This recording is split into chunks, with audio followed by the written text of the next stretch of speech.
कि तद अप्राप्ति, ये बौद्धों के मत का यहाँ पर उस उपस्थापन करते हुए उसका खंडन कर रहे हैं भगवान बादरायण। जगत को दो रूपों में बौद्ध लोग स्वीकार करते हैं जी। एक बाह्य जगत, दूसरा आंतर जगत, आभ्यंतर जगत। तो बाह्य जगत जो दिखाई देने वाला ये है, बाह्य जगत को भूत और भौतिक कहते हैं जी। बाह्य जगत का वो भूत एवं भौतिक नाम से जानते हैं, और आंतर जगत को अंतर्गत चित्त और चैत्य नाम से वो जानते हैं। चित्त माने अंतःकरण और चैत्य माने अंतःकरण में आने वाले हमारे विचार। तो ये दो प्रकार का जो जगत है जी, आभ्यंतर और बाह्य, अर्थात भूत और भौतिक और चित्त और चैत्य। तो भूत भौतिक ये बाह्य जगत है और चित्त और चैत्य ये जो है आभ्यंतर जगत है। और ये दोनों ही परमाणुओं का समुदाय है। वही यहाँ पर का समुदाय उभय हेतु के पी, ठीक है ना। ये जो है परमाणुओं का समुदाय उभय हेतु के माने दोनों का कारण है, आभ्यंतर जगत का और बाह्य जगत का। तो परमाणु पुंज, परमाणुओं का समूह मिलकर ही ये बाह्य और आभ्यंतर जगत उत्पन्न होता है। तो अब यहाँ पर भगवान बादरायण कहते हैं कि समुदाय उभय हेतु के, उभय प्रकार का जो जगत है आभ्यंतर और बाह्य, उस वो परमाणुओं का समुदाय है, ऐसा आप मानते हो तो भी तद अप्राप्ति, अर्थात जगत की उत्पत्ति संभव नहीं है। तत् माने उस जगत की उत्पत्ति या जगत का निर्माण अप्राप्ति, प्राप्त नहीं होता। क्यों नहीं होता? ये परमाणु जो है वो जो है जड़ है, और जड़ परमाणुओं को एक दूसरे से संयुक्त करने वाला कोई दूसरा चेतन आप मानते नहीं। ब्रह्म की या परमात्मा की सत्ता को बौद्ध लोग मानते नहीं। इसलिए इस प्रकार जो बौद्धों का मत है, उभय हेतु समुदाय जो है वो परमाणुओं का पुंज है, और स्वयं इस प्रकार से वो जगत का निर्माण होता है। तो भगवान बादरायण कहते हैं तद अप्राप्ति, उसकी प्राप्ति नहीं हो सकती, जगत की निष्पत्ति नहीं हो सकती, असंभव है। तो भूत भौतिक ये तो बाह्य जगत है, और चित्त और चैत्तिक ये आभ्यंतर जगत है। इनका समुदाय अभ्युपगम माने स्वीकार करें तो भी माने ये परमाणुओं का समुदाय है। बाह्य जगत माने भूत और भौतिक, और आभ्यंतर चित्त और चैतिक। तो ऐसा अभ्युपगम में माने भी, स्वीकार करने पर भी समुदाय नाम अचेतनत्वात्, समुदाय में जो परमाणु है वो तो अचेतन है। तो अचेतनत्वात् अन्यस्य संगति हेतु अनभ्युपगमाच्च, अन्य कोई दूसरा चेतन तत्व इन परमाणुओं को संहत करने वाला, मिलाने वाला आप मानते नहीं। वही देखिए, अन्यस्य संगति हेतु, इन परमाणुओं की संगति माने इनका मेल, इनका आपस में संयोजन करने वाला आप मानते नहीं है। अनभ्युपगमात, आप उसे स्वीकार नहीं करते। अभ्युपगम माने स्वीकार, और अनभ्युपगम माने स्वीकार आप करते नहीं। इसलिए समुदाय संभव, परमाणुओं का समुदाय होना असंभव है, और असंभव है तो जगत का निर्माण बिना आपके मत में हो नहीं सकता। ये है इसका गुरु भाई, ठीक रहा ना जी जी। अब आगे है इसके लिए, तो इसको मैं पढ़ देता हूँ। दोनों हेतुओं वाले समुदाय में भी तद प्राप्ति, उस समुदाय की सिद्धि संभव नहीं। ये वैनाशिक, बौद्धों का एक नाम वैनाशिक भी है। वैनाशिक माने बौद्ध मतानुसार बाह्य जगत भूत एवं भौतिक है, आंतर जगत चित्त एवं चैत्य है। उक्त बाह्याभ्यंतर जगत परमाणुओं का समुदाय मात्र है, अर्थात परमाणु समूह इनका उपादान है। परमाणु समूह पृथ्वी आदि के रूप में भाषित होता है, तथा पृथ्वी आदि का समूह देह आदि के रूप में भाषित होता है। इस प्रकार पृथ्वी आदि का उपादान परमाणु पुंज तथा पृथ्वी आदि का समूह शरीर होता है। ये उभयविध समुदाय अचेतन परमाणुओं द्वारा निष्पन्न नहीं हो सकते। बिना चेतन की प्रेरणा के इनमें किसी क्रिया का होना सर्वथा असंभव है। अतः यह वैनाशिक मत सर्वथा अनुपपन्न ही है। जड़ परमाणु व्यवस्थित पृथ्वी आदि के रूप में और पृथ्वी आदि शरीर इंद्रिय अंतःकरण आदि के रूप में परिणत नहीं हो सकते।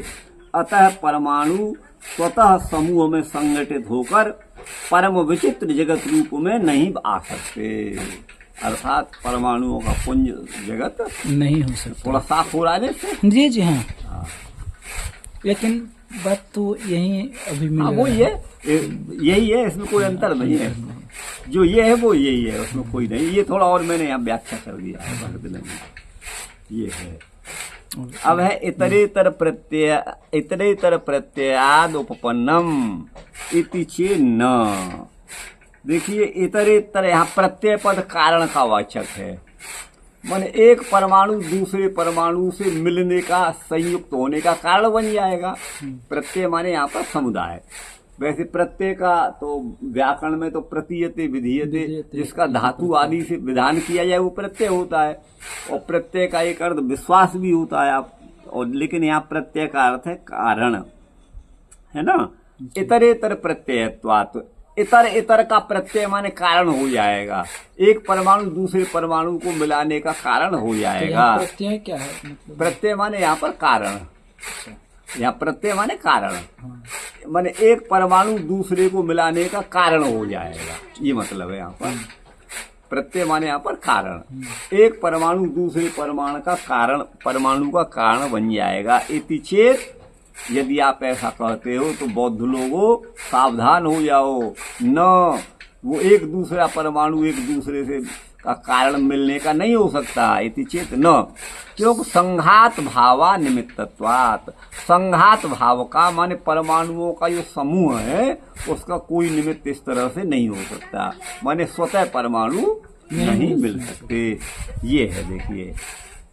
अब ये क्या षडायतन की कल्पना इनके बौद्धों में की गई है। 6 आयतन इन्होंने माने हैं। वो उनका अविद्या, संस्कार, विज्ञान, नाम, रूप, ठीक है ना। ये षडायतनादि नाम, ये 6 जो आयतन हैं वो इतरेतर हेतुत्वेन एक दूसरे का कारण बन जाएगा। तो ये तो 5 ही हो रहे हैं ना। देखिए अविद्या, संस्कार, विज्ञान, नाम, रूप, ये 5 ही हुए। अविद्या, संस्कार, विज्ञान, नाम। देखें यहाँ, देखें क्या है। सदायतन इनको कहा गया है ना, तो यहाँ पर कुछ नहीं है। बिल्कुल आप सही कह रहे हैं। यहाँ से कर रहे हैं।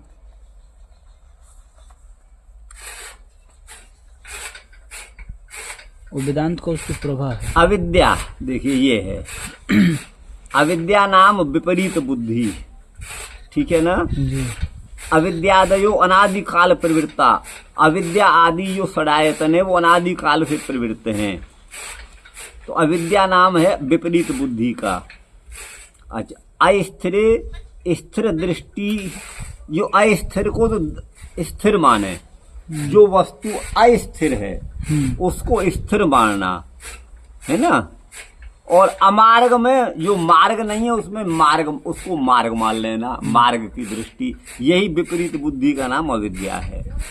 तया राग द्वेषादि लक्षण संस्कार स्कंधो जन्यते तथा पुण्या पुण्य कर्म लक्षणा प्रवृत्ति ततो जन्म शरीर ग्रहणम तथा पंच बुद्धिन्द्रिय मनो। यहाँ देखिए, यहाँ पर षडायतन नाम इनका दिया है, यहाँ खोला है इन्होंने जी।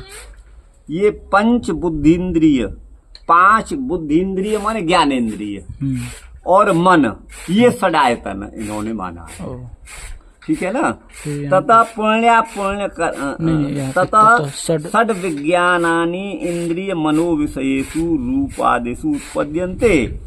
तो 6 प्रकार का विज्ञान माने 5 तो ज्ञानेन्द्रियों के 5 विषय और मन का विषय संकल्प विकल्प, ये रूप आदियों में इनकी माने नेत्र आदि की रूप आदि का ये जनक होते हैं, ग्राहक होते हैं।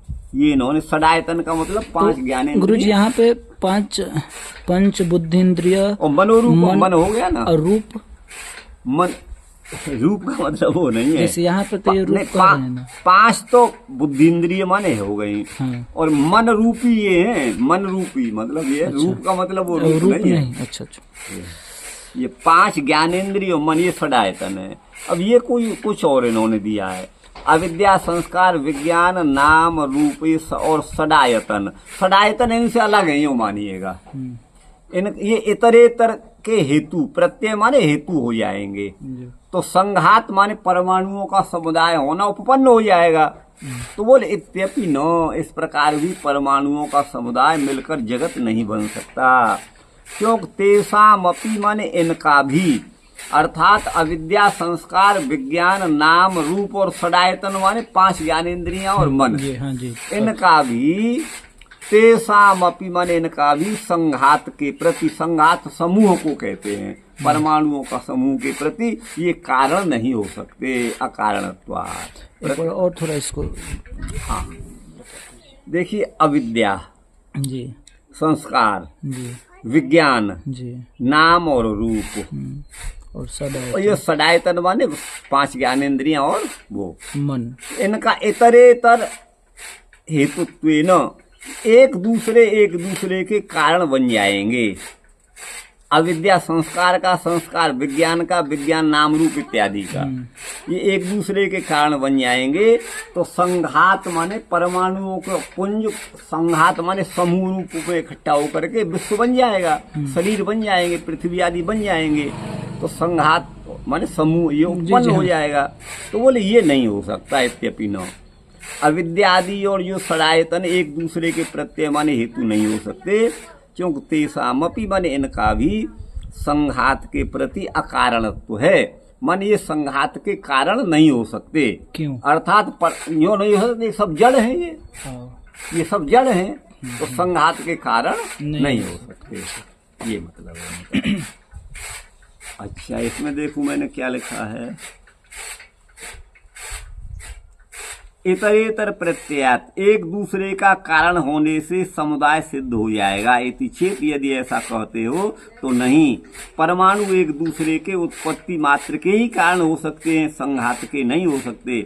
बौद्ध मत में सृष्टि का मूल तत्व परमाणु क्षण मात्र में नष्ट होता हुआ उत्तर क्षणवर्ती परमाणु को उत्पन्न करने वाला माना गया है। जैसे यहाँ पर बोले हैं कि परमाणु जो है उत्पत्ति के कारण हो सकते हैं, लेकिन संघात के कारण नहीं। तो उत्पत्ति के कैसे हो सकते हैं, आपका प्रश्न ये है जी। देखिए, ये मानते हैं कि ये बौद्ध जो है प्रत्येक वस्तु को क्षणिक मानते हैं। एक परमाणु, एक कोई भी चीज एक क्षण ठहरती है, दूसरे क्षण वो नष्ट हो जाती है।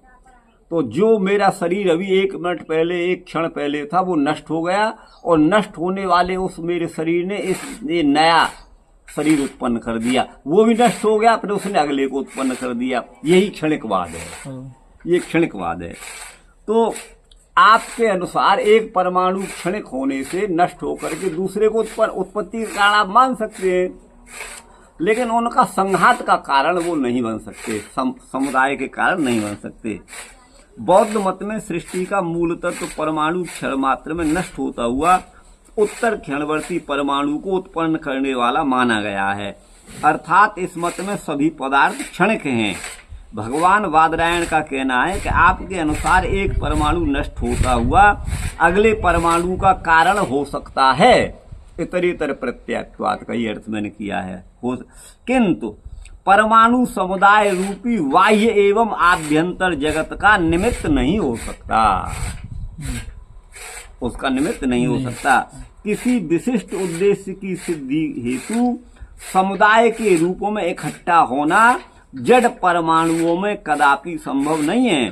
परमाणु में एक दूसरे को प्रेरित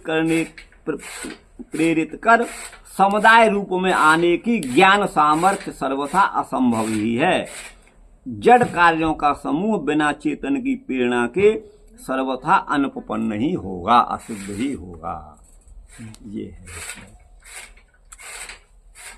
अब अगला है, ये हो गया। इसमें जो एक चीज कह रहे हैं कि जो क्षणिक है और उत्पत्ति भी करता है, तो फिर मान लीजिए परमाणु से ये सब प्रकृति शरीर बना, तो एक कह रहे हैं कि जो अभी उत्पत्ति किया फिर वो क्षण भर में नष्ट भी हो गया। हाँ हाँ। तो जैसे मान लीजिए लोक व्यवहार में देखिए, अगर मान लीजिए हम, इसीलिए तो इनको वैनाशिक कहते हैं। ओ, वैनाशिक नाम इसीलिए तो, वो एक परमाणु अथवा एक शरीर जो मेरा अभी एक क्षण पहले था वो तो नष्ट हो गया।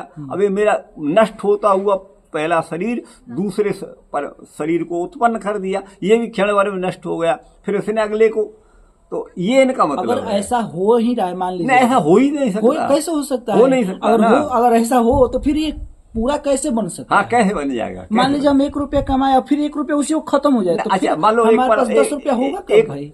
इसमें एक बात है, एक परमाणु नष्ट हुआ जी, तो नष्ट हो करके अगर दूसरे वो परमाणु को, दूसरे एक पृथ्वी, एक शरीर हमारा नष्ट हो गया, दूसरे शरीर को उसने उत्पन्न कर दिया, तो उसी क्षण में किया या अलग क्षण में किया? अगर अलग दूसरे क्षण में उसने उत्पन्न किया तो क्षणिकवाद का सिद्धांत गलत हो गया। और उसी क्षण में नष्ट हुआ, उसी क्षण में उसने उत्पन्न भी कर दिया, तो यहाँ पर कारण और कार्य दोनों एक साथ आ गए। ये असंभव है, क्योंकि कारण हमेशा कार्य के नियत पूर्ववर्ती होता है, अन्यथा सिद्धि शून्य होता है। अन्यथा सिद्ध शून्यत्वे सति नियत पूर्ववर्तित्वम कारणत्वम, ये कारण की परिभाषा है। जी जी। जो अन्यथा सिद्ध नहीं हो और कार्योत्पत्ति के पूर्व क्षण में नियम पूर्वक वहां विद्यमान रहता हो, वो कारण होता है। तो मिट्टी जो है वो घट की उत्पत्ति के पूर्व में नियमित रूप से वहां विद्यमान रहती है, और वो अन्यथा सिद्धि शून्य भी है, वो अन्यथा सिद्ध भी नहीं है। तो इस प्रकार अन्यथा सिद्ध का मतलब अनुपयोगी, यूं मानिएगा, वो अनुपयोगी नहीं है, उपयोगी भी है, और घट की उत्पत्ति के ठीक पूर्व क्षण में नियम पूर्वक विद्यमान रहती है। ऐसा नहीं कि आज है कल नहीं रहेगी, या एक घट में तो है दूसरे, ये नहीं हो सकता। तो अगर परमाणु एक नष्ट होता हुआ उसी क्षण में अगर उत्पन्न कर रहा है दूसरे परमाणुओं को, तो पूर्व परमाणु और उत्तर परमाणुओं का काल एक ही क्षण हो गया, तो फिर यहाँ पर एक ही क्षण में होने वाले दो पदार्थों का परस्पर कार्य कारण भाव संबंध नहीं बनता है, क्योंकि कारण जो है वो पूर्ववर्ती होता है और कार्य जो है वो पश्चातवर्ती होता है। तो ये मत सर्वथा अनुपपन्न है, इनका नाम ही वैनाशिक है। जी जी। तो इनकी बुद्धि ही नहीं है इतनी, आपको बता दें। सही, ये है। आगे वही यहाँ पर आएगा, देखिए, उत्तरोत्पादेच पूर्व निरोधात, यही बात है। इतोपि न तद्दर्शनम युक्तम, इस कारण भी तद्दर्शनम, बौद्धों का दर्शन माने सिद्धांत, न युक्तम, युक्त नहीं है। क्यों? किस प्रकार नहीं है?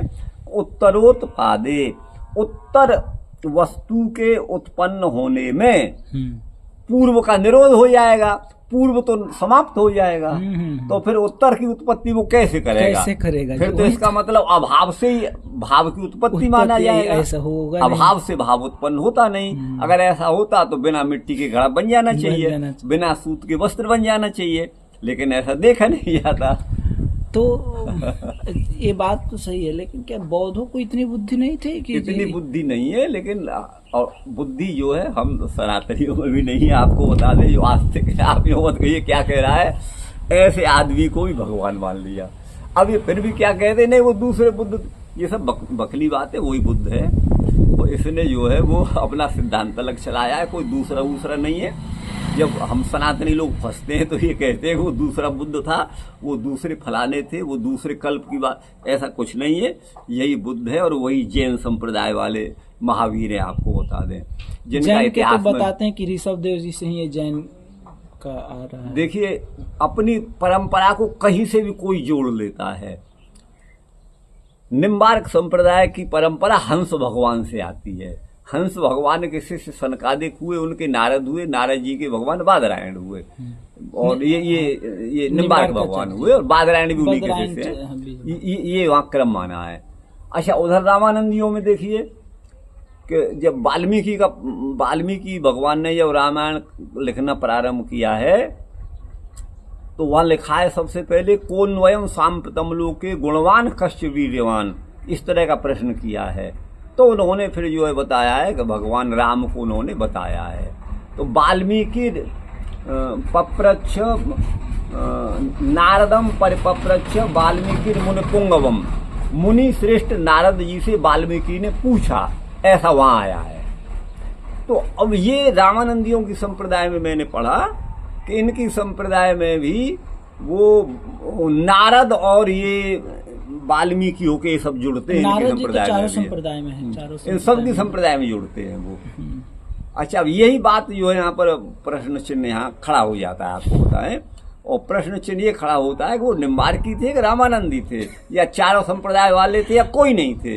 ये प्रश्न यहाँ पर उपस्थित होता है। देखिए, हम आपको बताएं, सब लोग अपनी परंपरा को वहीं से जोड़ लेते हैं जहाँ से कुछ उनको दिखाई देता है। तो ये सब बातें हृदय में थोड़ा आती हैं, टकराती हैं। और वाल्मीकि, इनको नारद जी ने अपना परिचय दिया है, ये कहा है कि मैंने तो चारों वेदों को पढ़ा है, इतिहास को पढ़ा है, वाक्य को पढ़ा है, और इनको पुराणों को पढ़ा है। मैं पुराणों की वहाँ नहीं है कही है, मतलब इन सब को मैंने पढ़ा है।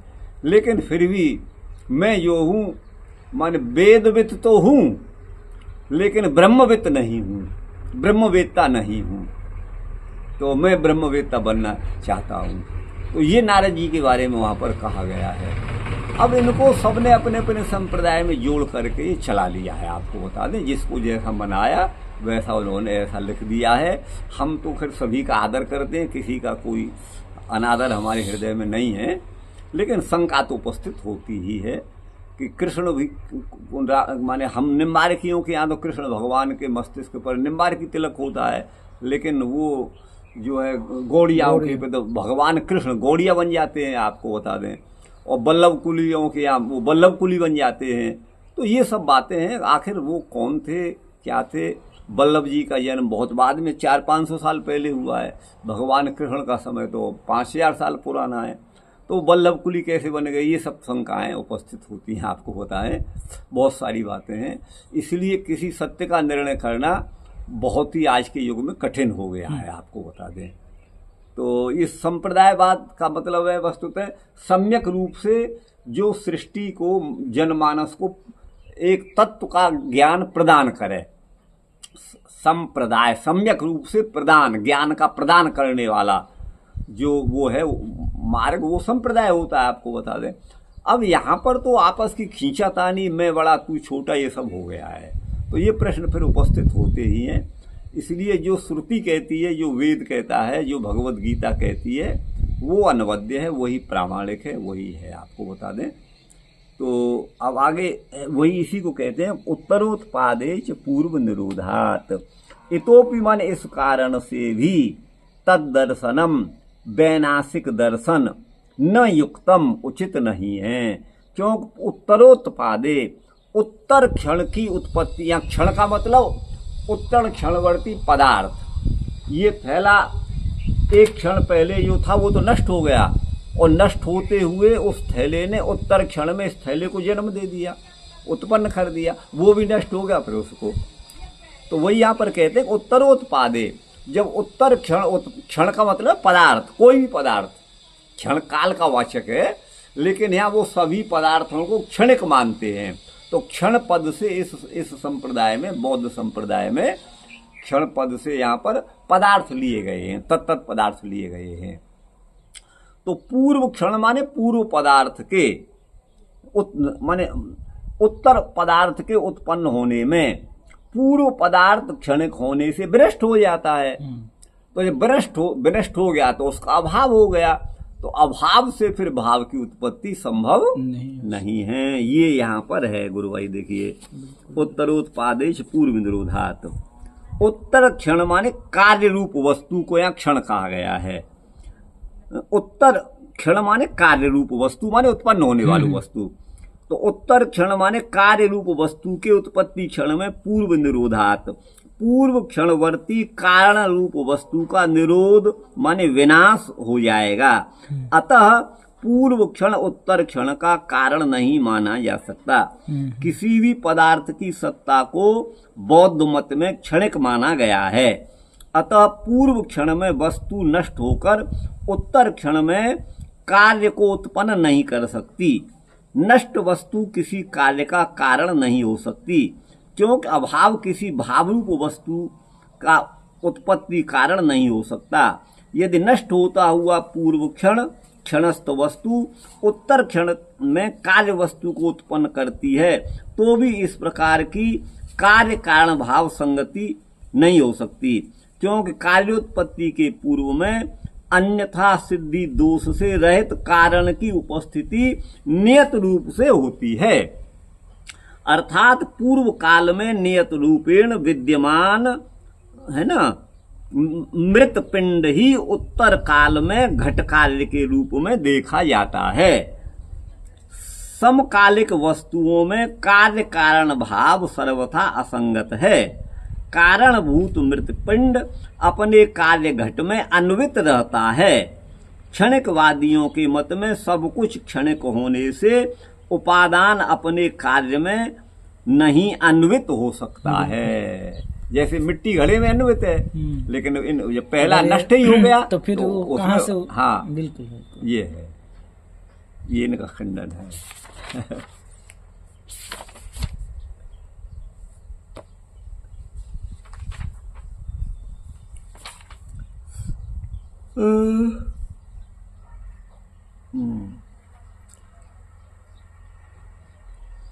सती माने न होने पर, सती माने होने पर, माने पूर्व क्षणवर्ती वस्तु के न होने पर भी उत्तर क्षणवर्ती कार्य उत्पन्न हो जाएगा।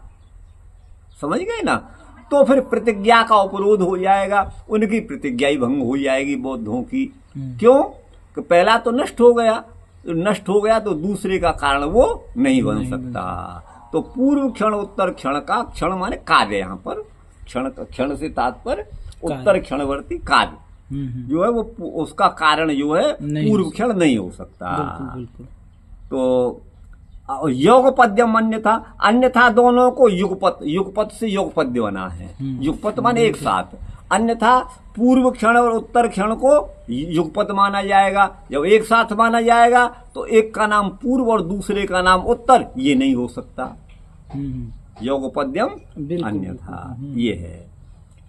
असति हेतु कार्योत्पत्ति अभ्युपगमे, जो पूर्व क्षण तो नष्ट हो गया तो असति हेतु कारण के विद्यमान न रहने पर, मिट्टी के विद्यमान न रहने पर कार्योत्पत्ति अभ्युपगमे, कार्योत्पत्ति माने घटोत्पत्ति को स्वीकार करने पर, जो चतुर्भ्यो हेतुभ्य चार प्रकार के हेतुओं से आलोक, मनस्कार और विषय, ये चार बौद्धों ने माने हैं, इनसे विज्ञान की उत्पत्ति होती है। यहाँ से थोड़ा समझाइए। इंद्रिय, आलोक और मनस्कार और विषय, ये चार हो गए। ये क्या क्या है? इंद्रिय तो समझ गए। इंद्रिय, आलोक माने प्रकाश, अच्छा, मनस्कार माने आंतरिक मन, अच्छा, हाँ, और विषय, इनसे विज्ञान की उत्पत्ति होती है। ये जो उनकी प्रतिज्ञा है उसका बाद हो जाएगा, प्रतिज्ञा का उपरोध माने बाद हो जाएगा। क्योंकि सती हेतु कार्योत्पादांगी कार्य, कारण के हेतु के सती माने विद्यमान रहने पर ही कार्य के उत्पाद का अंगीकार होता है, माने मिट्टी के होने पर ही घड़ा होता है। तो पूर्व क्षण में स्थिति सती माने स्थित होने पर क्षणांतरोत्पत्ति भवेत, दूसरे क्षण में यदि उत्पत्ति होती है तो इदम योगपद्यम भवताम क्षणकवादिनाम मते स्यात्, फिर तो आप क्षणिकवादियों के मत में योगपद्य माने एक साथ होना, पूर्व क्षण और उत्तर क्षण का एक साथ होना हो जाएगा। बिल्कुल, ये इन्होंने माना है। ठीक गुरु भाई। अब इसमें देखो मैंने क्या लिखा है, ये है 21वां। असति न होने पर, पूर्व क्षणवर्ती वस्तु के न होने पर भी यदि उत्तर क्षणवर्ती वस्तु उत्पन्न होती है ऐसा मान लें तो भी बौद्धों की प्रतिज्ञा की हानि ही होगी। प्रतिज्ञोपरोध, प्रतिज्ञा की हानि ही होगी। अर्थात पूर्व क्षणस्थ वस्तु को उत्तर क्षण रूप वस्तु का कारण नहीं माना जा सकता। उत्तर क्षण की उत्पत्ति के पूर्व ही पूर्व क्षण नष्ट हो चुका है। पूर्व क्षण माने पूर्व वस्तु जो नष्ट हो चुकी है। इस प्रकार तो अभाव से भाव की उत्पत्ति का प्रसंग उपस्थित होने पर पूर्व क्षणस्थ तंतुओं से उत्तर क्षणस्थ पट उत्पन्न होना चाहिए, जो कि सर्वथा असंगत है। अतः निश्चित कार्य के लिए निश्चित कारण का होना नहीं, ये मैंने घट लिखा है, वो ये है। इस प्रकार तो अभाव से अब भाव की उत्पत्ति मानेंगे, तब तो पूर्व क्षणस्थ तंतुओं से उत्तर क्षणस्थ घट उत्पन्न होना चाहिए। क्योंकि अभाव तो दोनों में समान है। वहाँ घट में तंतु का अभाव है नहीं, आप यूँ समझिएगा, पूर्व क्षण तो नष्ट हो गया, अब उत्तर क्षण को उसने उत्पन्न कर दिया, तो अभाव तो जैसे वहाँ तंतुओं का अभाव है वैसे मिट्टी का अभाव है। तो मिट्टी के बिना भी घड़ बन जाना चाहिए। पूर्व क्षणस्थ तंतुओं से उत्तर क्षणवर्ती घट बन जाना चाहिए। माने मोर से बंदर बन जाना चाहिए, बंदर से कुत्ता बन जाना चाहिए, कुत्ता से जो है वो शेर बन जाना चाहिए, फिर हाथी बन जाना चाहिए। वही है, घट उत्पन्न होना योग सर्वथा असंगत है। अतः निश्चित कार्य के लिए निश्चित कारण का होना अपरिहार्य है।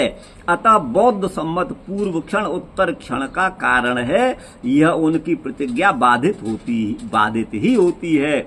योग पद्यम अन्यथा नष्ट हुआ पूर्व क्षण वर्ती पदार्थ उसी क्षण में कार्य को उत्पन्न अगर कर देता है, उसी क्षण में, तब तो यह मान लिया जाए तो कार्य एवं कारण का एक ही क्षण में उपस्थित होने से कारण की नियत पूर्ववर्तिता और कार्य की नियत पश्चातवर्तिता समाप्त हो जाएगी। दोनों के एक क्षण वर्तित्व होने के कारण कार्य भाव उपपन्न नहीं, कारण कार्य भाव उपपन्न नहीं हो सकता। ठीक गुरु भाई? जी जी, ये इतना हो गया। मैंने कोशिश